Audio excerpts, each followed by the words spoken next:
The steak I'd ordered was getting cold. I remember staring at it, the way the butter had congealed on top, the way the candle on the table was burning low, casting everything in a dim orange glow that should have felt romantic but just felt lonely. 29 years old, sitting at the best table in Caldwell's, the restaurant I'd spent 3 weeks trying to get a reservation at, and the chair across from me had been empty for 47 minutes. I checked my phone again. Nothing new. Just the text she'd sent at 7:14, right after excusing herself to take a quick call. "Babe, I'm so sorry. Ryan's Uber canceled and his flight is in 2 hours. I'm the only one who can help. I'll explain everything when I get back. Order dessert, I love you." I set the phone face down on the white tablecloth and picked up my fork. I put it down again. Ryan. She'd said Ryan like I knew exactly who Ryan was, like his name was supposed to land softly, like I was supposed to read Ryan and immediately understand why my girlfriend of 14 months had walked out of my birthday dinner to drive a man to the airport. I knew who Ryan was. I'd heard the name exactly twice, once when Hazel mentioned him as just an ex with a wave of her hand that was designed to end the conversation, and once when I'd seen his name in her notifications, which she'd swiped away so fast I'd almost convinced myself I'd imagined it. Almost. The waiter came by. Young guy, maybe 22, with the professional sympathy of someone who'd seen this kind of thing before. "Can I get you anything else, sir?" "Just the check," I said. He didn't ask where my dinner companion had gone. I was grateful for that. I paid $214 for a birthday dinner I ate alone. I left a good tip because it wasn't the waiter's fault. I walked to my car in the November cold, sat in the driver's seat for a long moment, and then I did something I'd never done before in my adult life. I opened my contacts, found Hazel's name, and blocked her number. No angry text. No call. No confrontation in the parking lot. I just removed her from my life with 2 taps of my thumb, started the car, and drove home. That was the easy part. Everything that came after was harder, and then much, much better. I need you to understand what Hazel was to me before that night, because the betrayal only makes sense if you understand the trust. I'm not the kind of man who falls fast. I'm a structural engineer. I spend my days calculating load-bearing capacity, stress tolerances, the precise amount of pressure a thing can withstand before it breaks. I apply the same logic to most things in my life. I don't make decisions without data. I don't commit without being certain. I was certain about Hazel. We met at a friend's housewarming party in September, 14 months before my birthday. She was standing by the bookshelf arguing, in the most charming way, about the organizational merits of color-coding books versus alphabetizing by author. She had dark hair, a loud laugh, and an opinion about everything, and within 20 minutes I was completely gone for her. We exchanged numbers. I called her 2 days later, not 3, not a week, 2 days, because I'd run the numbers and decided that playing games was for people who weren't sure what they wanted. I was sure. For the first 8 months, we were good. Better than good. She came to my office Christmas party and charmed my entire department. I drove 4 hours to meet her parents in Ohio in the spring, and her father shook my hand twice and said he was glad she'd finally found someone serious. I took that as a compliment. I took everything about us as evidence that we were the real thing. The cracks started in summer. Small ones. She'd be on her phone more than usual, and when I'd glance over she'd turn the screen away, not dramatically, just slightly, the way you do when you've gotten used to not wanting someone to see. She canceled plans twice in August, once with a reason that didn't quite add up when I thought about it later. I didn't interrogate her. I'm not that kind of man. I told myself I was trusting her, that healthy relationships didn't run on surveillance, that I was being a good partner by giving her space. What I was actually being was willfully blind. In October, a month before my birthday, I met my friend Derek for drinks and mentioned, offhandedly, that Hazel had seemed distant. Derek is the kind of friend who tells you the truth even when you don't want it. He set down his glass and said, "Has she mentioned an ex recently? Someone she used to date before you?" I said I'd heard her mention someone named Ryan once. Derek nodded slowly in the way people nod when they already know the punchline. He told me that he'd run into Hazel 2 weekends earlier at a bar across town, a bar she'd told me she hadn't gone out that weekend because she was tired, and she'd been there with a group that included a man Derek didn't recognize. He hadn't thought much of it at the time. He was thinking more of it now. I drove home from that conversation and sat with it for 3 days. I didn't snoop through her phone. I didn't hire anyone. I just thought about the pattern of small things, the turned screens, the canceled plans, the way she'd say Ryan's name that one time like it cost her something. And I thought about the fact that none of it was definitive. None of it was proof. I was a man who dealt in facts, and I didn't have enough of them yet. So I gave her the benefit of the doubt. I planned her a nice dinner for her birthday. She loved it, she was warm and present, and she kissed me in the parking lot after like she meant it. I talked myself down from the ledge. I booked Caldwell's for my birthday 3 weeks out. I made plans for the future. And then she walked out of my birthday dinner to drive her ex to the airport, and the benefit of the doubt ran out. I didn't hear from her that night, which told me everything. If Ryan had simply been a friend in a bind, if there were any innocent explanation for what she'd done, she would have called me the second she dropped him off. She would have driven to my apartment, knocked on my door, apologized with her whole body and asked for a chance to explain. She didn't. She tried to text me at 10:47 p.m., and when that didn't go through, she called twice. Both calls went straight to nothing because she was blocked. I know this because she told my friend's girlfriend about it the next day, which is how word got back to me, which told me she was already doing damage control in our social circle. I slept fine, which surprised me. I'd expected to lie awake in a fury, but instead I felt something that took me a while to name. It was clarity. The waiting was over. The small, nagging doubt I'd been carrying for months had resolved into a clean, hard fact, and there was something almost peaceful about that.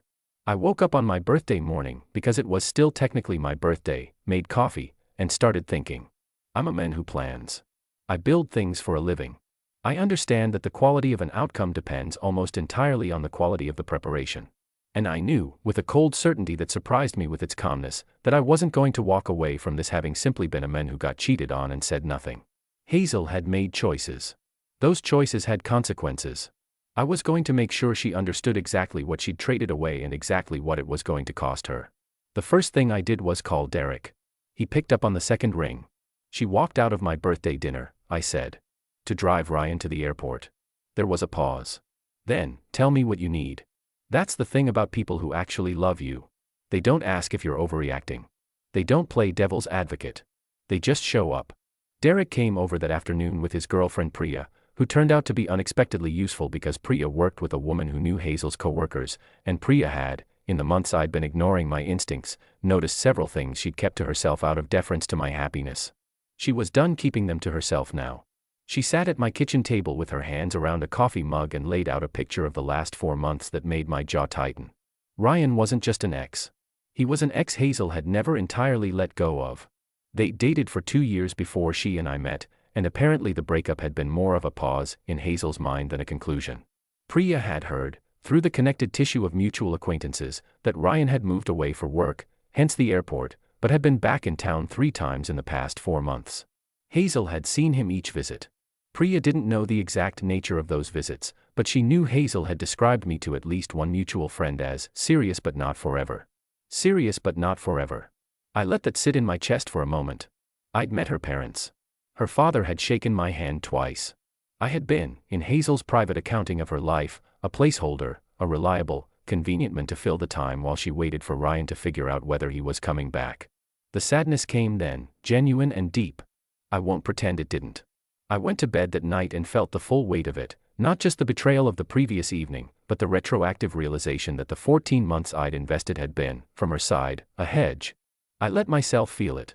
I didn't push it away or drown it in anger, because I knew that anger built on unprocessed grief was sloppy and ineffective, and I didn't intend to be either. I gave myself 3 days.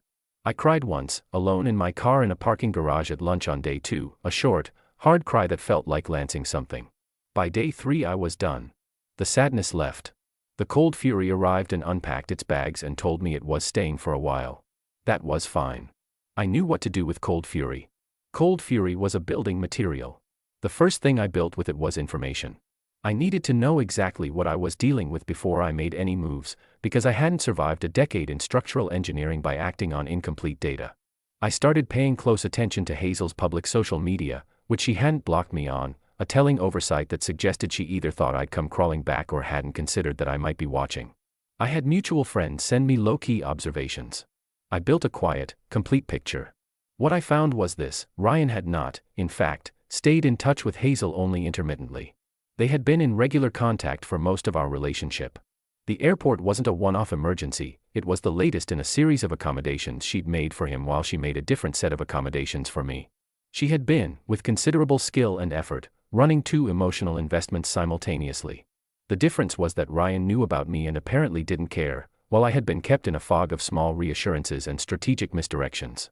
I also found something that turned the cold fury into something more precise, a series of messages Hazel had sent on a group chat with 3 of her close friends, screenshots of which made their way to me through a chain of people who had their own opinions about her behavior. In those messages, from 2 months earlier, she described me as too stable and said that Ryan made her feel alive in a way I apparently didn't. She'd said, in her own words, that she was figuring out which one was the real future. I'd been auditioned. For 14 months, I'd been in a competition I hadn't known I'd entered, for a role I'd never applied for, against a man whose name I'd been told casually once like he was irrelevant. I read those messages twice, then put my phone down, and spent about 20 minutes staring at the wall. Not in distress. In calculation. Then I opened my laptop and got to work. The first move was financial. We had no joint accounts. I'd never been in a rush to entangle finances with someone I hadn't married, but there was one small complication. 8 months earlier, when Hazel had mentioned that her car needed a repair she couldn't immediately afford, I'd lent her $1,800. Not given. Lent. We'd agreed on a repayment timeline that she'd been vague about ever since. I had the original text conversation where the loan was established. I had her reply saying, "Of course I'll pay you back, you know I'm good for it." I drafted a formal repayment request. Not threatening, just clear, documented, and delivered via certified letter to her apartment, copied to my personal attorney, who is my college roommate and owed me several favors. The letter stated the amount, the date of the loan, and a repayment deadline of 30 days. It also made very clear that I had documentation and was prepared to pursue small claims court if necessary. She called me from a different number. I let it go to voicemail. She left a message that was equal parts confused, hurt, and indignant. She clearly hadn't anticipated this particular angle, had expected that I was simply ignoring her and would eventually answer and we'd have the painful conversation she'd probably rehearsed. Instead, she'd received a legal letter about $1,800, and it had rattled her. I didn't respond. I gave it a week. The second move was social, and I want to be clear about what I mean by social. I didn't make a dramatic post. I didn't send out messages to mutual friends asking them to take sides. What I did was simply stop protecting her reputation with my silence. When people, and there were several, because Hazel was apparently reaching out to our mutual friends trying to shape the narrative, when people asked me what had happened, I told them. Calmly, completely, and with the kind of specific detail that is very hard to argue with. She left my birthday dinner to drive her ex to the airport, I'd say. I found out they'd been in contact throughout our relationship. She apparently considered herself still deciding between us. And then I'd show them, if they pressed, the screenshot of the messages. Too stable. Made her feel alive. Figuring out which one was the real future. The thing about specific detail is that it doesn't need embellishment. People could draw their own conclusions. They did. The social tide turned faster than I'd expected. Hazel had a decent social life and had made some friends through me who'd also become my friends, and those people, once they understood what had actually happened, were not inclined to maintain enthusiastic contact with her. I heard through Derek that she'd called several of them trying to explain. The explanations apparently didn't land well. She'd made the strategic error of trying to make herself sympathetic by suggesting I'd been emotionally unavailable, too stable, essentially, trying to make a virtue of Ryan's chaos, and most reasonable adults in their late 20s are not moved by the argument that a reliable, loving partner was inadequate because he didn't manufacture drama. The third move was the one I hadn't initially planned, but that fell into my lap with a convenience that felt like the universe doing editorial work. Ryan's company, I learned through Derek's research, was client adjacent to the firm I worked for.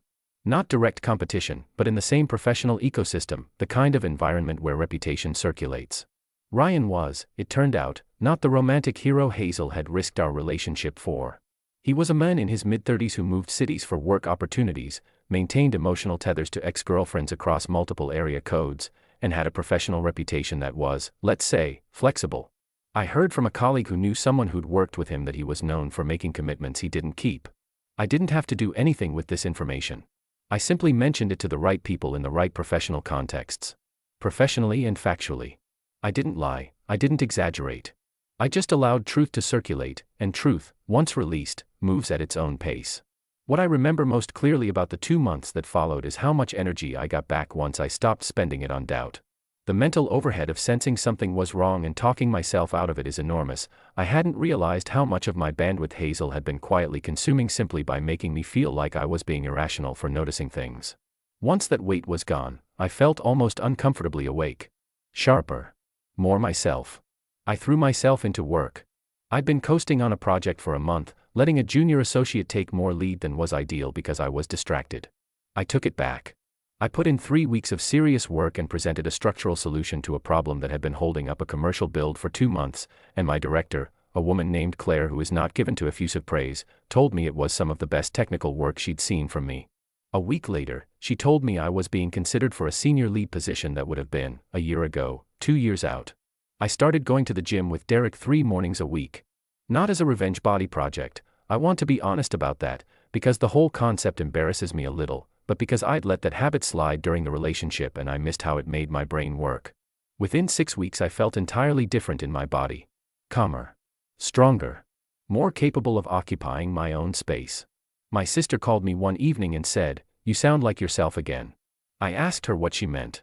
She said, "You've sounded like you were apologizing for something for about 8 months. Whatever that was, it's gone."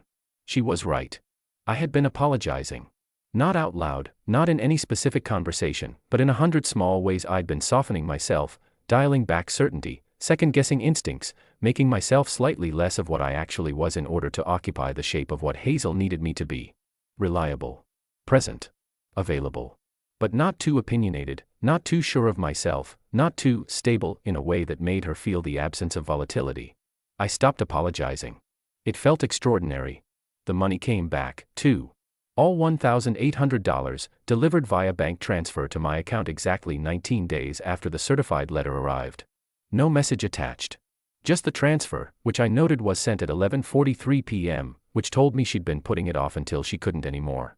I transferred the money directly to my gym membership fund and my savings account, put it in the category of recovered assets, and moved on. Priya, Derek's girlfriend, introduced me to a woman named Celeste about 3 months after the birthday dinner.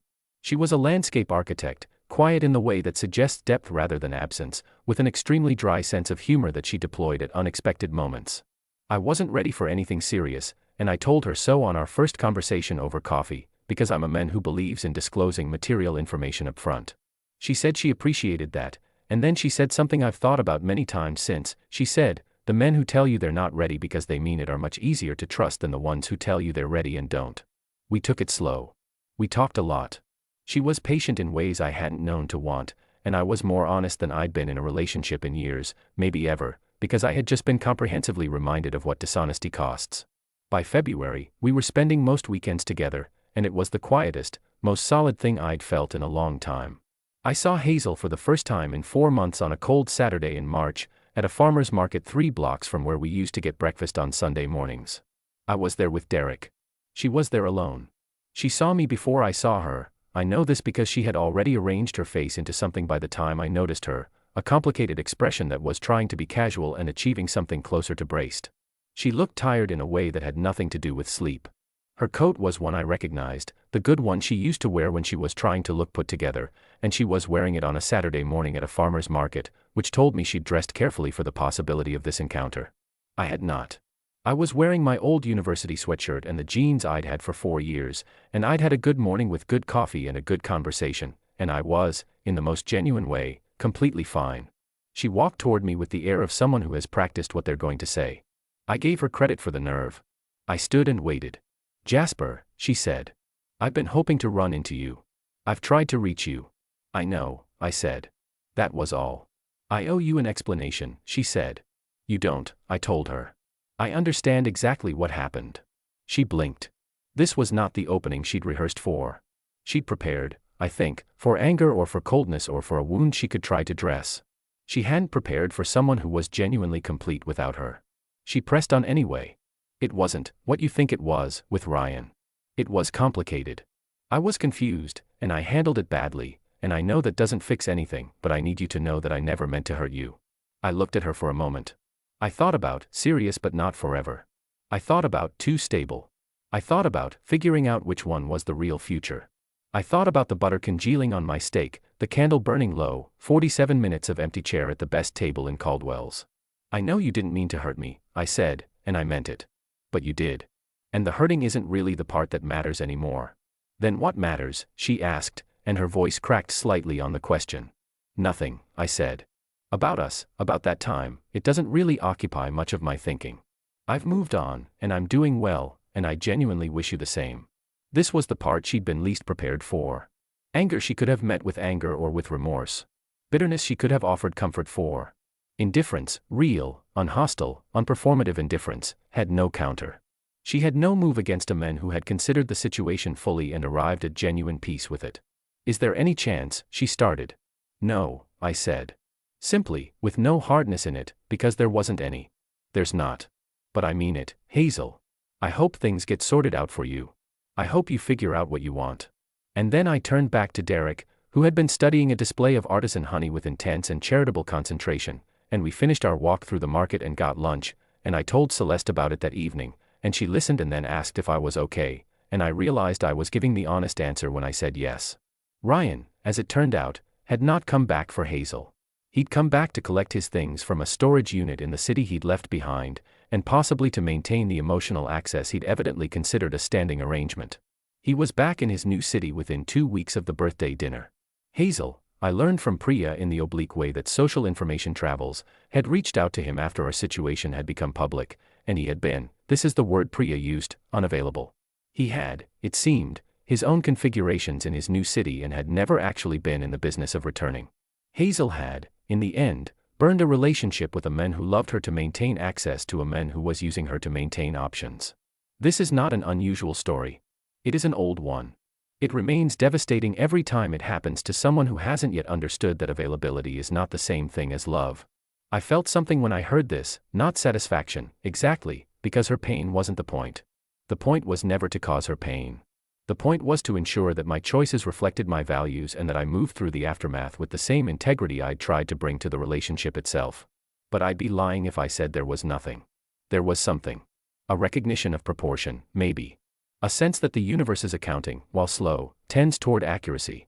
I got the senior lead position in April. It was a significant jump, more responsibility, a different kind of project, more creative latitude, and compensation that reflected all three. Claire, my director, called me into her office on a Wednesday morning and told me the decision had been unanimous and that she hoped I knew my work over the past several months had been some of the best the department had produced. I went home that evening and Celeste brought over dinner and we ate on my couch and she said, "Tell me everything," and I did, and she was genuinely happy in the way that people who care about you are happy for good news that has nothing to do with them. That, I had come to understand, was the difference. The people who are genuinely in your corner can celebrate your wins without calculating what your wins cost them. Hazel had always received my professional news with a particular smile that I'd once read as pride and now reread, with the clarity of distance, as something more complicated, a woman who needed her partner to be good but not better, present but not too defined, stable but not so stable that it made her feel the instability of her own choices by contrast. I was better. I knew that now. I wasn't saying it as a wound I was nursing or a victory I was gloating over, I was saying it factually, the way I might report a load-bearing calculation. The structure of my life, without her in it, was more sound. In August, about 9 months after my birthday dinner, Celeste and I took a week off and drove up the coast. We stayed in a small rental with a deck that looked out over the water, cooked our own food, read on the porch, hiked in the mornings. It was the quietest vacation I'd ever taken and the best. On the last evening there, sitting on the deck with the sun going down over the Pacific, Celeste said something that has stayed with me. She said, "You seem like someone who got very used to bracing himself." I thought about that. About 14 months of small doubts I'd rationalized away. About the particular exhaustion of loving someone whose intentions you've unconsciously begun to distrust. "Yeah," I said. "I think I did." "You've stopped," she said. It wasn't a question. She was right. I had. I heard about Hazel for the last time in October, almost a year to the day after the birthday dinner, through a message from an old mutual friend named Greg who had maintained a distant neutrality throughout the whole thing and probably felt he owed me some closure. Hazel had apparently moved to a different part of the city. She was working at the same job. She'd gone on some dates, nothing had stuck. Greg said she seemed, in his words, like she's still figuring things out. He said it with the tone of someone who has observed a person arrive, repeatedly, at the same lesson without yet absorbing it. I thanked Greg for the update and told him I genuinely wished her well and meant it, and then I put my phone down and didn't think about it again for a long time. That's the honest ending, and I think it's the right one. Not the version where I deliver a devastating final speech and walk away in slow motion. Not the version where she appears on my doorstep in the rain and I close the door in her face. The honest ending is simpler. She made her choices, I made mine, and the distance between those two sets of choices has compounded over a year into something too vast to cross. My life is good. My work is the best it's ever been. My apartment feels like mine, fully, without the constant background process of wondering what someone else is thinking or doing or deciding when I'm not looking. I run 3 mornings a week along the river. I talk to my sister on Sundays. Celeste is coming over tonight, and we're going to make dinner and argue cheerfully about what to watch, and at some point she'll say something unexpectedly funny in that quiet way she has, and I'll remember, for the 100th time, what it feels like to be with someone who is actually, completely, unhesitatingly there. I paid a $214 bill for a birthday dinner I ate alone, and then I blocked a number, and then I rebuilt everything from the foundation up, and the new structure is better than anything that came before it. More sound. More mine. Some buildings, when you pull the weak material out of them, turn out to have better bones than you realized. You just couldn't see the bones before because something inadequate was in the way. I can see them now.